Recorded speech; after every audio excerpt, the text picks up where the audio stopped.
handle that, but there's a level of disrespect and an emotional volatility in people that hit, and we almost give women a pass with it. And I can imagine once in a blue moon something she over erupted, and I can imagine like a pass with that. But some women do it as a form of conflict resolution, and a lot of men don't speak up about it. But I do think That's crazy to yeah, me. that's crazy, isn't it? Yeah, I would never put up with that for the emotional reason yeah. that you are out of control. Yeah, you're just not ready for a relationship. You can't regulate yourself. Yeah. Yeah. And self-regulation is very much, that is a tenet in my life. I would not be with a woman that cannot emotionally regulate. Yeah, and they hit like, and it's something that's underspoken about, but it is again, it's part of the when I talked about narcissistic women, it's because we've tilted it where women are automatic victims, and sometimes they are the narcissist in the relationship. I'll always have women come to me for therapy, and they say my ex was a narcissist, and when you read her story, it might be that she was cheating on her husband with a guy and saying that her husband's a narcissist, or the guy that she's cheating with is a narcissist, and their perception of what a narcissist looks like is so skewed because they're so holding on to the idea that they're a victim in the relationship. They just want to find a reason. So I do think that if you are with a woman who uses that word a lot, and a woman that uses physical aggression, be mindful. Yeah, just because it doesn't hurt doesn't mean it's not a deal breaker. Yeah, it's very interesting. People, unfortunately, people need to pursue emotional stability. One of the things that I think has made Lisa and I's relationship work so well is she has a slightly more masculine temperament than most women, and I have a slightly more feminine temperament than most guys. And so that brings us both closer to the middle, which really, really works. Yeah, you understand each other better. Very much. And we just, she is very emotionally regulated, does not swing wildly with her cycle. And so it makes her far more predictable for me. And then I'm hyper communicative. I'm very in touch with my emotions. I have no problem speaking about my insecurities. So things like that certainly help. But one thing you've been very clear about is that people selection is really everything. How do we get selection right? Unfortunately, and it's sometimes things that are out of their control, but one good indicator is their upbringing. And that doesn't mean it has to be perfect, but there was an element of some stability, some level of emotional stability. Now, when it's totally chaotic, unfortunately, and I always say to men that your competition is not other men, it's her childhood. If it's totally chaotic, no matter how much stability you provide her, she'll find it very, very difficult to settle into that stable relationship. But if there was some, of course, there's ups and downs. Very few people escape childhood without some trauma.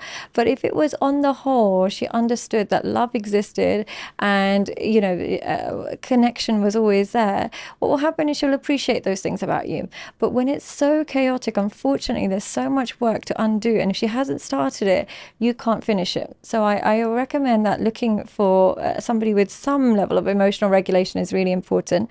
But the other thing about selection is recognizing what you consider a deal breaker. If I consider sexual promiscuity a deal breaker, and I'm with a partner who's really addicted to pornography, really wants to experiment, so on and so forth, there's no amount of love I can give them that will change their core needs and desires. And I shouldn't expect that. I shouldn't expect him to contort himself to fit my needs. So you look at what your deal breakers are. Now, if she or he is displaying them, don't be narcissistic enough to think that your love is enough to undo it. Unfortunately, they're allowed to be the person they want to be. You're allowed to be the person you want to be.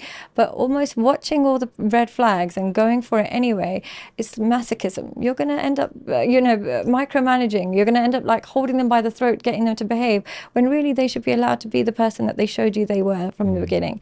So selecting according to your own deal breakers is really important. If somebody had a bad childhood, are they just damaged goods?